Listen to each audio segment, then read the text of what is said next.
Well, it really doesn't matter if you're a Chevy guy, a Porsche guy, you have to appreciate the noise this car makes.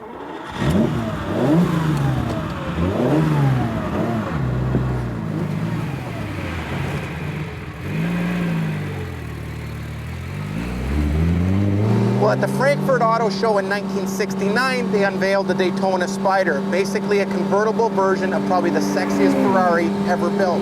The problem was they built only 121 factory Daytona Spyders, and by the mid-70s, demand far outgrew supply, and Luigi Chinetti realized that there was a market here, just like he did in the late 60s with the 275. Well, by 1976, Chinetti actually had 9 Daytona coupes that were ordered cut into Daytona Spyders. Well, the performance right out of the box in these cars was just incredible. 4.4 liters, 8.81 compression, made 352 horsepower. But what was really beautiful was the sound of the motor. I think what it was the small bore, the V12 Colombo-based 60-degree motor. It had twin cams per bank, and they were actuated directly on top of the valve. It made a magnificent sound at 7,500 RPM.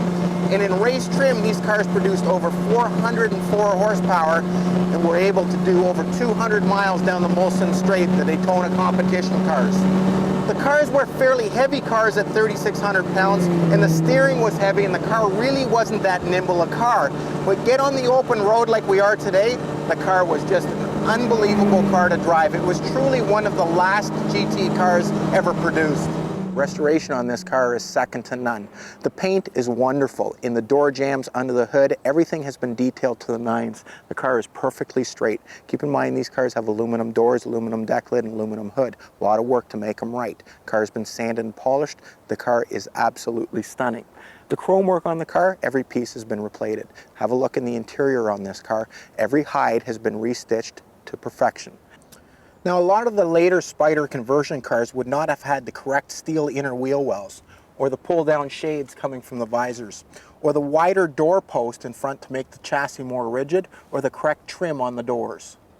What's also great about this car is it runs and drives as good as it looks. The motor's totally been rebuilt, the transmission's been rebuilt. The suspension works wonderfully on this car.